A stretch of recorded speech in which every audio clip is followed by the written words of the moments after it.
গতকাল দুর্গাপুরে তার একটা র্যালি ছিল মাননীয় মুখ্যমন্ত্রী, সেখানে আমাদের পার্শ্ব শিক্ষক বন্ধুরা একটা ব্যানার আর একটা দাবিপত্র নিয়ে সেখানে দাঁড়িয়েছিলেন। ওই ব্যানার দেখে তিনি গাড়ি থামিয়ে তার অফিসারদেরকে বলেছেন ওই দাবিপত্রটা নিয়ে আসতে, সেটা আপনারা সোশ্যাল মিডিয়ায় দেখেছেন। আজ পর্যন্ত ঘটেছে? আজ পর্যন্ত কোনো মুখ্যমন্ত্রী দেখেছেন? আমরা আমাদের জীবনে 4টে মুখ্যমন্ত্রী দেখেছি এই পার্শ্ব শিক্ষক নিয়োগের পর থেকে। তাহলে যারা এত কথা বলছেন, আমি তাদেরকে অনুরোধ করবো, আমি আপনাদের থামতে বলবো না, আপনারা আপনাদের কাজ চালিয়ে যান। আশা করতে বলছি শুধু তাই নয়, আপনারা বেশি করে আশা করবেন যে এই সরকারের আমলে পার্শ্ব শিক্ষকদের যে দুরবস্থা সেখান থেকে মুক্তি ঘটবে। এর আগে আপনারা যারা বললেন যে হয় একটা ভালো অঙ্কের স্যালারি আর না হলে পে স্কেল, আমি আপনাদেরকে বলে রাখি শুধু পে স্কেল নয়, আমরা এই সরকারের আমলে নিয়মিতকরণ অর্থাৎ রেগুলারাইজেশন এই সরকারকে দিয়েই আমরা করাবো, এটাই আমাদের লক্ষ্য।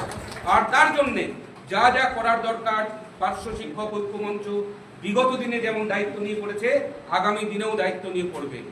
আপনাদের অনুরোধ, সমস্ত সংগঠনকে আপনারা দেখে নিয়েছেন, পশ্চিমবঙ্গের বুকে পার্শ্ব শিক্ষকদের যতগুলো সংগঠন আছে সব সংগঠনগুলোকে দেখে নিয়েছেন। এই 15 বছরের সরকারের যে দমন পীড়ন চালিয়েছে তার জবাব যদি কেউ দিয়ে থাকে সেটা পার্শ্ব শিক্ষক ঐক্যমঞ্চ দিয়েছে। ভোটের আগে 8 দিন সময় পেয়েছিলাম, তার মধ্যে 4 দিন ছিল ওয়ার্কিং ডে। আপনারা হবে না হবে না হবে না বলে গিয়েছেন, আমরাও হবে না বলে গিয়েছি। কিন্তু আমরা যেটা করেছি, এই 15 বছরে যে দুর্মুষ প্যারা টিচারদের উপর দিয়ে চালিয়েছে, আমরা তার থাপ্পড় মেরে তার জবাবটা দিতে পেরেছি, তার প্রতিশোধটা নিতে পেরেছি এবং তাকে বুঝিয়ে দিতে পেরেছি যে পার্শ্ব শিক্ষকরা মেরুদণ্ডহীন নয়। তুমি এতদিন পর্যন্ত যে পার্শ্ব শিক্ষকদের বোকা বানিয়ে রাখলে, তাদেরকে যে আজকে সিপিএম করণ করে রেখেছিলে এতদিন পর্যন্ত, আজকে তুমি তাদেরকে বিজেপি করানোর চেষ্টা করছো, তার জবাব তোমাকে আমরা এসআইআর এর সভায়, ধর্মতলার সভায় আমরা দিয়ে গেলাম। 5 দিনের মধ্যে সে পেল না মিডিয়া, সে পেল না যৌন সমর্থন, তার সভা গুটিয়ে নিয়ে বাড়ি চলে যেতে হলো। তাই শেষ থাপ্পড়টা পার্শ্ব শিক্ষকরা দিয়েছে, যেটা মমতা বন্দ্যোপাধ্যায় আজীবন মনে রাখবে। তাকে মনে রাখতে হবে এবং প্যারা টিচারদের সঙ্গে যা যা করেছে তার প্রত্যেকটা কড়াই গন্ডায় হিসাব আগামী দিনে মমতা বন্দ্যোপাধ্যায়কে দিতে হবে। আমি বলেছিলাম যে শুধু বদল নয়, বদলাও নেব। এই সরকার কেন্দ্রীয় সরকার থেকে যে টাকা পেয়েছে সমগ্র শিক্ষা অভিযানের নামে, তার প্রত্যেকটা টাকার হিসাব, তার প্রত্যেকটা টাকার তদন্ত আমরা করাবো, এই সরকারকে দিয়ে করাবো এবং যারা যারা এই টাকা ড্রেনেজ করিয়েছে, যারা যারা এই টাকা খেয়েছে, তাদের প্রত্যেকের শাস্তির ব্যবস্থা যাতে করা যায় সেই রকম আবেদন আমরা সরকারের কাছে করব, ছাড়বো না, কোনোভাবে ছাড়বো না। ইতিমধ্যে দেখেছেন শিক্ষার অধিকার আইন, জাতীয় শিক্ষানীতি সেটা চালু হয়েছে, পিএমসি প্রকল্প সেটাও চালু হয়েছে। অতএব এই সরকারের টাকার অভাব নেই। আপনারা ডবল ইঞ্জিন সরকার চেয়েছিলেন, ডবল ইঞ্জিন সরকার পেয়েছি। এই সরকার অন্তত পক্ষে কেন্দ্র দেয় না এই কথাটা বলতে পারবে না। আর এই সরকার যে পরিমাণ অর্থ সমগ্র শিক্ষা অভিযানে এই বছরে নয় এই মাসের মধ্যে পাবে, আগামী 1 মাসের মধ্যে পাবে, অঢেল টাকা পাবে, অঢেল টাকা পাবে। অতএব প্যারা টিচারদের স্থায়ীকরণ করা এই সরকারের কাছে অসম্ভব কিছু নয়। এখন বিষয় হচ্ছে আমরা কতটা যেতে পারলাম, আমরা কতটা আদায় করতে পারলাম, সেটা হচ্ছে বড় কথা। যদি আপনারা সাথ দেন, যদি গোটা বাংলার পার্শ্ব শিক্ষকরা একত্রিত থাকে, সেটা অসম্ভবের কিছু নয়, সেটাকে আমরা সম্ভব করে দেখাবো এবং এই সরকারের আমলে আমরা রেগুলারাইজেশন করিয়ে আমরা দেখাবো। এতদিনের যন্ত্রণা, 22 বছরের যন্ত্রণার মুক্তি হয়তো একদিনে হবে না, যেটা ওয়াইদুল ভাই বলছিলেন। একদিনে না হলেও, 2 দিনে না হলেও 3 দিনে কিন্তু এই সরকারকে দিয়ে করাতে হবে। এটা মাথার মধ্যে ঢুকিয়ে রাখুন। আর এটা আমাদের যে দাবি, সেই দাবিটা কিন্তু অমূলক নয়, এটা মনে রাখবেন। এটাও আমাদের হকের দাবি। আমরা রেগুলারাইজেশন হতে পারি, সেটা আইন বলছে, সেটা নিয়ম বলছে। এনইপি 2020 সেখানে শিক্ষকদের কোয়ালিটির কথা বলেছে, সেখানে শিক্ষকদের বেতন বৃদ্ধি বা স্থায়ীকরণের কথা বলেনি।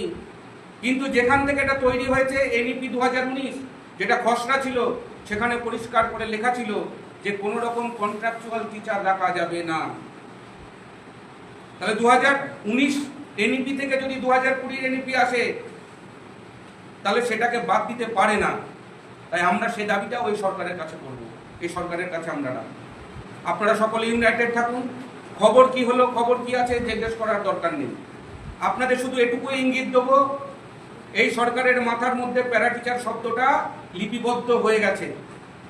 এই সরকারের মাননীয় মুখ্যমন্ত্রীর হৃদয়ে প্যারাটিচার শব্দটা লেখা হয়ে গেছে। তাদের ভাবনা চিন্তাও শুরু হয়েছে। কোথাকার কোন এমএলএ কি বললো অত মাথায় ঘামানোর দরকার নেই। যারা মেন জায়গায় রয়েছে তারা আমাদের কথা অলরেডি চিন্তা ভাবনা শুরু করেছে।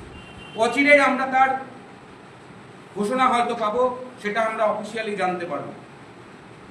আমাদের কাছে এই মুহূর্তে যে খবরগুলো রয়েছে আমরা সেগুলো আপনাদেরকে বলবো না, বলছি না, যতক্ষণ না অফিসিয়ালি সেগুলো হবে। আপনারা আমার কথা শুনে নাচবেন, পরে সেটা হলো না, এই ঘটনা আমি ঘটাতে চাই না, তাতে পার্শ্ব শিক্ষকদের আরো ক্ষতি হবে। শুধু এটুকু আশ্বাস দিই, এটুকু অ্যাসিওর দিই, শুভেন্দু অধিকারী মমতা বন্দ্যোপাধ্যায় হবে না, আর ভগীরথ ঘোষ রমিউল হবে না। এইটুকু আপনারা আজকে লিখে রাখুন, লিখে রাখুন। আপনাদেরকে বলছি, অন্য সংগঠনগুলো যারা যেরকম ভাবে তাদের কর্মসূচি করছেন, আমি তাদের প্রত্যেককে বলবো আপনারা সেই কর্মসূচি চালিয়ে যান। যারা কেস করেছেন কোর্টে, আমি একজনকে নিষেধ করিনি কেস থামান। আপনারা আপনাদের যে কেস যে পথে আছে সেই পথেই আপনারা চালিয়ে যান। রায় নিয়ে আসুন, সেই রায়কে ইমপ্লিমেন্ট কিভাবে করতে হয় তার জন্য পার্শ্ব শিক্ষক ঐক্য মঞ্চ আছে। ইমপ্লিমেন্ট করিয়ে দেখাবো প্রত্যেকটা অর্ডারে। যতক্ষণ অর্ডার না নিয়ে আসছেন ততক্ষণ আমাকে ডাকলেও আপনারা পাবেন না। আমি ইতিপূর্বে যে কথাগুলো আপনাদেরকে বলেছিলাম, শুধু সালাম সাহেব সম্পর্কে নয়, যে কেসগুলো হয়ে রয়েছে সেই কেসগুলো সম্পর্কে ইতিপূর্বে যা যা বিবৃতি দিয়েছি, আপনাদের তখন তেতো লাগলেও এখন আপনারা অনেকে মনে করছেন যে ভগীরথ ঠিক বলেছে।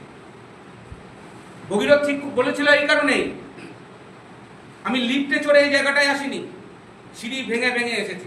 বহু সমালোচনা, বহু কষ্ট, বহু যন্ত্রণা, বহু খাটনি খেটে তারপরে এসেছি। দুবার গোটা পশ্চিমবঙ্গ আমি ঘুরেছি, প্রত্যেকটা জেলায়, ব্লকে ব্লকে গিয়েছি। জলপাইগুড়ির একটা ব্লকে গিয়েছিলাম, যেটা জলপাইগুড়ি শহর থেকে 1.5 ঘন্টার রাস্তা বাইকে গিয়েছি। শিলিগুড়ি থেকে 2 ঘন্টার রাস্তা বাইকে, আমি আর প্রেমানন্দ দুজন ছুটেছি বাইকে। একটা বাইকে 3 জন, বাইকের উপর বসে বসে মুড়ি খাচ্ছি, খাওয়ার সময় নেই, আর একটা মিটিং ধরতে হবে, আর একটা মিটিং, একদিনে 3টে মিটিং করেছি। এইভাবে কিন্তু আমরা সংগঠনটা করেছি। এমনি এমনি পার্শ্ব শিক্ষক ঐক্য মঞ্চটা তৈরি হয়নি। পার্শ্ব শিক্ষকদের আবেগ, পার্শ্ব শিক্ষকদের ভাবাবেগ, পার্শ্ব শিক্ষকদের পক্ষে সর্বোচ্চ লড়াই, যেটাকে চোখে চোখ রেখে লড়াই বলে, সেটা আমরা করেছি, আমরা দেখিয়েছি। শেষ পর্যন্ত হয়তো কাঙ্ক্ষিত লক্ষ্যে পৌঁছাতে পারিনি, তার একমাত্র কারণ হচ্ছে মমতা বন্দ্যোপাধ্যায়ের অনমনীয় মনোভাব, যেটার কাছে গিয়ে আমরা ব্যর্থ হয়েছি, আমরা ফেল করেছি। আর আমাদের ইউনাইটেডের অভাব প্রথম থেকেই আছে। আমি আপনাদেরকে এই সরকারের শুরুতেই বলি, আপনারা ইউনাইটেড থাকুন। প্যারা টিচার ঐক্যমঞ্চ কারোর কাছে মাথা বিক্রি করেনি। কোনো রাজনৈতিক দলের কাছে প্যারা টিচার ঐক্যমঞ্চ মাথা বিক্রি করবে এরকম সিদ্ধান্ত আমাদের এখনো পর্যন্ত হয়নি। পার্শ্ব শিক্ষকদের স্বার্থে যখন যাকে প্রয়োজন তাকে, তখন আমরা তার শরণাপন্ন বিগত দিনেও হয়েছি, আগামী দিনেও হতে পারে। সেই রাস্তাটা আমরা খোলা রাখছি। মনে রাখবেন, পার্শ্ব শিক্ষক ঐক্যমঞ্চ সবার জন্যে, যে সিপিএম করে তার জন্যে, যে তৃণমূল কংগ্রেসটা এখনো পর্যন্ত করছে তার জন্যে, যে বিজেপি করতো তার জন্যে, যে বেলা 12টার পর বিজেপিতে যুক্ত হয়েছে তার জন্য পার্শ্ব শিক্ষক ঐক্যমঞ্চ। আমরা কোন রকম বিভেদ পার্শ্ব শিক্ষক ঐক্যমঞ্চের মধ্যে বিগত দিনেও রাখিনি, বর্তমানেও রাখবো না, আগামী দিনেও রাখবো না। পার্শ্ব শিক্ষক ঐক্যমঞ্চ পার্শ্ব শিক্ষকদের দ্বারা পরিচালিত একটা সংগঠন। পার্শ্ব শিক্ষকদের দাবি দেওয়ার ভিত্তিতে, পার্শ্ব শিক্ষকদের দাবি দেওয়া আদায়ের জন্য গঠিত হয়েছে। কোন রাজনৈতিক দলকে তোষামত করার জন্য এটা গঠন করিনি। অনেকে আমাকে প্রস্তাব দিয়েছে যে বিজেপির সঙ্গে জুড়ে যান, কেউ বলেছে কোনো শিক্ষক সেলের সঙ্গে জুড়ে যান, কেউ অন্য সংগঠনের সঙ্গে জুড়ে যান, এ কথা বলেছেন। আমি তাদেরকে বলেছি একদম জুড়ে যাব, আমার যে সর্বোচ্চ দাবি সেটা আপনি করে দিন। আর আমি আপনাদেরকে বলে রাখি, কোন সংগঠন আপনার সর্বোচ্চ দাবি পূরণ হোক এটা চাই না, কোন সংগঠন চাই না। আপনি যে সংগঠনের কথাই বলুন, আপনার পাশে যে অ্যাসিস্ট্যান্ট টিচারটা বসে, 2-1 জনের কথা বাদ দিয়ে বলছি, তিনি কি চান আপনি 70,000 টাকা মাইনা পান, 80,000 টাকা মাইনা পান? তাহলে যে আপনার থেকে দূরে আছে সেই সংগঠনের নেতা, সে কিভাবে চাইতে পারে? চাইতে পারে কি? কোনোভাবেই চাইতে পারে না। তাই কোন দাদাকে কে কোথায় ডাকলো ওসব দিকে নজর দেবেন না। মনে রাখবেন, পার্শ্ব শিক্ষক ঐক্য মঞ্চ আছে। আপনার সুখ দুঃখ যন্ত্রণা সমস্ত কিছুর পাশে একমাত্র পার্শ্ব শিক্ষক ঐক্য মঞ্চ দাঁড়িয়েছে। পশ্চিমবঙ্গের কোনায় কোনায় পার্শ্ব শিক্ষকদের সমস্যা রয়েছে। প্রায় প্রতিটি স্কুলে, বিশেষ করে হাই স্কুলগুলোই পার্শ্ব শিক্ষকদের সমস্যা রয়েছে। গার্লস স্কুলগুলোর সমস্যায় জর্জরিত। প্রত্যেকটা পার্শ্ব শিক্ষক শিক্ষিকার পাশে একমাত্র যে সংগঠন দাঁড়িয়েছে তার নাম পার্শ্ব শিক্ষক ঐক্য মঞ্চ। আগামী দিনেও এর অন্যথা হবে না। হ্যাঁ, আমরা পরিষ্কার করে বলেছি, নতুন সরকার ক্ষমতায় এসেছে, আমরা এই সরকারের পাশে ছিলাম। এই সরকার আসার আগে যে রাজনৈতিক দলের সরকার এসেছে তারা আমাদের পাশে ছিল, তাই তাদের কাছ থেকে দাবি দেওয়া আদায়ের পথ বিগত দিনে আমাদের যেটা ছিল সেখান থেকে আমরা খানিকটা সরে এসেছি, কিন্তু সেটা একটা নির্দিষ্ট সময় পর্যন্ত থাকবে। চটি চাটবো না, পার্শ্ব শিক্ষকদের দাবি আদায় না হলে চটি কারোর চাটবো না। আগেও বলেছি, এখনো চাপড়ার বুকে দাঁড়িয়েই বলছি, পার্শ্ব শিক্ষকদের দাবি আদায় না হওয়া পর্যন্ত পার্শ্ব শিক্ষক ঐক্য মঞ্চের লড়াই জারি থাকবে। পথ রাস্তা হয়তো বদলাতে পারে, যখন যেমন প্রয়োজন হবে আমরা সেই রাস্তায় যাব।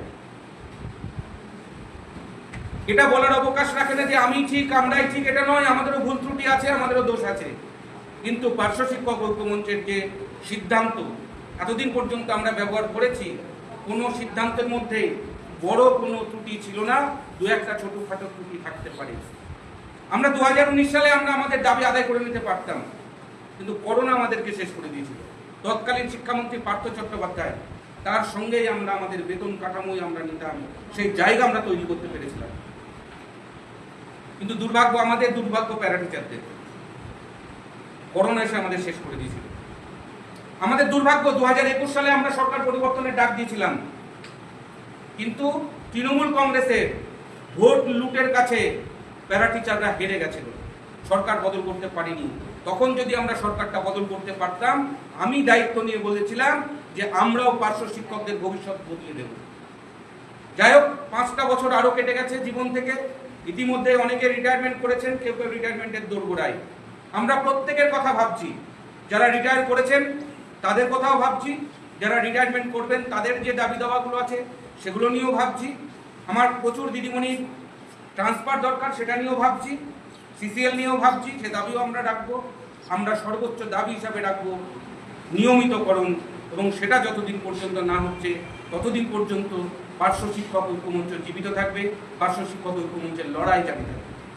আমি বাংলার প্রত্যেকটা পার্শ্ব শিক্ষক শিক্ষিকাকে অনুরোধ করব, কয়েকটা দিন শান্ত থাকুন, চুপ থাকবেন না। কারণ চুপ করিয়ে করে 5টা বছর ঐক্য মঞ্চকে বসিয়ে দিয়ে তলানিতে ফেলে দিতে চেয়েছিল, মাটির গর্তে নিয়ে যেতে চেয়েছিল, পারেনি, আগামী দিনেও পারবে না। কারণ পার্শ্ব শিক্ষক ঐক্য মঞ্চ কোনো কোনো সংগঠন নয়, হঠাৎ করে গজিয়ে ওঠা কোনো সংগঠন নয়। বহু চড়াই উত্তরায় পেরিয়ে পার্শ্ব শিক্ষক ঐক্য মঞ্চ গঠন হয়েছে, এবং গোটা বাংলা শুধু নয়, গোটা ভারতবর্ষে তাক লাগিয়ে দিয়েছে পার্শ্ব শিক্ষক ঐক্য মঞ্চের আন্দোলন। গত কয়েকদিন আগে সর্বভারতীয় স্তরে একটা আলোচনায়, ভার্চুয়াল মিটিং আমি ছিলাম, সেখানে 7-8টা রাজ্যের প্রতিনিধিরা ছিল, সেখানে যারা রাজ্য স্তরে নেতৃত্ব দেয়। তারা প্রত্যেকে আমাকে পেয়ে অত্যন্ত গর্বিত, আমাদেরকে পেয়ে তারা গর্বিত যে আপনারা দেখিয়ে দিয়েছেন আপনারা লড়তে জানেন, যে লড়াইটা অন্য কোনো রাজ্যকে করতে হয়নি, তারা বিনা লড়াইয়ে অনেকটা পেয়ে গেছে, কিন্তু আমরা এত লড়াই করেও পাইনি। তারা সে বিষয়ে সহানুভূতি, তারা তাদের যুক্তি বুদ্ধি সমস্ত কিছু আমাদেরকে দিয়েছেন। আমরা কোন পথে এগোলে পারে আমাদের দুর্দশা মুক্ত হবে, সর্বভারতীয় স্তরে আমরা কি করতে পারি, সে সমস্ত বিষয় নিয়েও কিন্তু আমরা আলোচনা করেছি। অতএব পার্শ্ব শিক্ষক ঐক্য মঞ্চ বসে নেই, তাদের কাজ তারা চালিয়ে যাচ্ছে, আগামী দিনেও চালিয়ে যাবে। ঠিক সময় মতো আপনাদেরকে আমরা জানিয়ে দেবো যে আমরা কোথায় কোথায় গেছি, কার কার কাছে গেছি, আর কেন গেছি, আর সেখান থেকে আমরা কি কি ফিডব্যাক করেছি। আমি আপনাদেরকে কথা দিচ্ছি, কয়েকটা মাস সময় দিন, এটা ম্যাক্সিমাম বলছি, কয়েকটা মাস সময় দিন। কারণ দিন বললে আপনারা 2-3 দিন পর থেকে ফোন করতে শুরু করবেন। কয়েকটা মাস সময় দিন, পার্শ্ব শিক্ষকদের বেতন 10-13 থাকবে না, এটা আমি আপনাদেরকে গ্যারান্টি দিচ্ছি। 10-13 থাকবে না। কি হবে কি হবে না সেটা পরের কথা। একবার শুভেন্দুবাবুর সঙ্গে আলোচনা করি, তারপরে বাকি কি পরিস্থিতি এতদিন পর্যন্ত আমরা করেছি, কি কি হয়েছে, কোন কোন জায়গায় রয়েছে, পার্শ্ব শিক্ষকদের দাবি নিয়ে সরকারের কি চিন্তা ভাবনা, কতদূর পর্যন্ত পৌঁছেছে, সবটা তখন খোলাসা করব। শুধু আমি আপনাদেরকে একটা কথাই বলছি, সরকার এখন ভাবছে, আইনি চিন্তা ভাবনা তারা নিয়েছে যে আইনের কোন পথ দিয়ে গেলে পার্শ্ব শিক্ষকদের সঠিক উন্নতি সম্ভব হবে। সরকার এই জায়গাতে আছে। এটুকুই বললাম, আর বেশি কিছু বললাম না। সকলে ভালো থাকবেন, সুস্থ থাকবেন। সকলকে ধন্যবাদ। আগামী দিনের লড়াই ময়দানে সবাইকে